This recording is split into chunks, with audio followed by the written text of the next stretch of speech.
How can you help us? We are supposed to be doing this in aid of legislation. Kaya namin kayo pinatawag para tulungan nyo kami. Mr. Kayo po kasi pag intelligence and confidential funds, kayo po yung auditing unit ang nakatoka para tingnan po ang pagkakagasta ng tipo ng fondong ito. Bakit po yung opisina lang ng OBP ang meron kayong record? May mga mayors po, opisina ng mayor ang nakatatanggap ng confidential and intelligence funds. Kasi po kayo ang nag-o-audit eh. Karamihan po ng opisina ng mayor at opisina ng gobernador at alimpang mga LGUs na maaaring makatanggap nito, depende sa kanilang pangangailangan. Yung AFP at saka yung ating kapulisan at ang ating opisina po ng ating Panguluhan. Masasabi po ba ninyo na merong na-issuean po ng notice or notices of disallowance sa napakaraming opisina na tumatanggap ng ganitong pondo? Meron naman pong mga ibang agencies na Kaya nga po gusto ko pong malaman, halimbawa 2022 at saka 2023, ballpark figures lang po, ilan po sa mga official at sa mga opisina ng mayor na nakatanggap ng confidential or intelligence funds ang subjected to notices of disallowance? Ilan po sa opisina ng gobernador, ganun din po yung tanong. At saka sa iba't ibang mga opisina po, para malaman lang natin, kahit ballpark figures lang, ilan po yung na-issue nyo na notices of disallowance concerning these types of funds? Mr. Chair, wala po kaming data on the said information today because we only have data on the OVP po. I cannot give an exact number. Bakit po? Kasasabi nyo lang na meron din kayong sinubject sa notice of disallowance eh. Bakit po yung opisina lang ng OBP ang meron kayong record?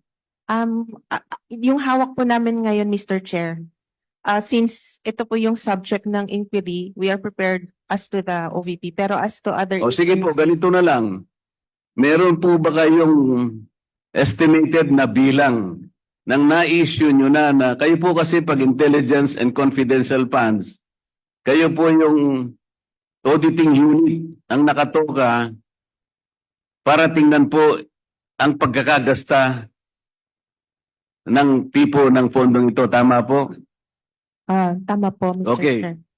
Makapagsasabi po ba kayo ng estimated number? Ito po, kinabibilangan ng opisina ng mayor, ng gobernador, ng ISAP, ng kung ano-ano. Ng, siguro po, maski National Intelligence Security Council, AFP, ang kapulisan.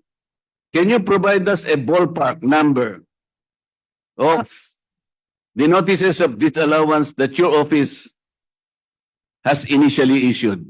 Mr. Chair, I cannot give you a ballpark figure now since hindi naman po ako involved sa entire ICFAO. So,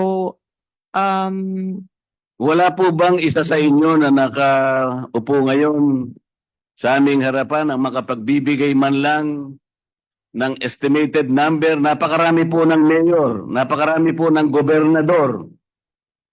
precisely, sir, kaya sa ibang division, wala po akong... Pwede ba natin sabihin 100 or 500 notices of disallowance?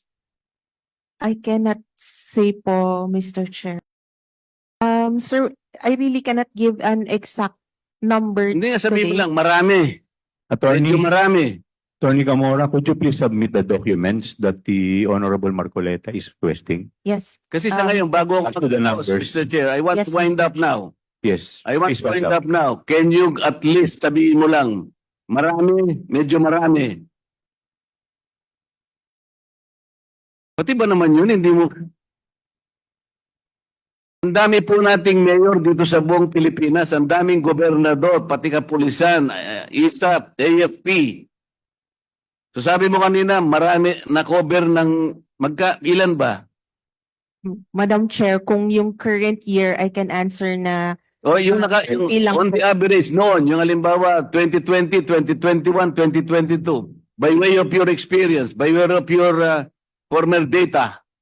previous years po, I cannot say since Bago lang po ako sa ICFAO, so we could just provide you po with the documents. Please wrap up. One last question, Congressman What- Marcoleta. To the other members of the Commission on Audit, through your experience, let's say in the last 10 years, wala kayong may bibigay? Alam po ninyo kung bakit ko tinatanong ito? Kung marami po kayong na-issue, at alam ko marami talaga, na notices of disallowance, pupuntahin natin dito lahat, hindi lang ang Office of the Vice President at dapat umupo dito. Lahat na po ng inisyuan nyo ng notices of disallowance must sit here para makagawa po kami ng mas maganda, mas balanse na batas. Kung pag-uusapan po ay ang paggamit nitong intelligence funds. Do you understand, madam?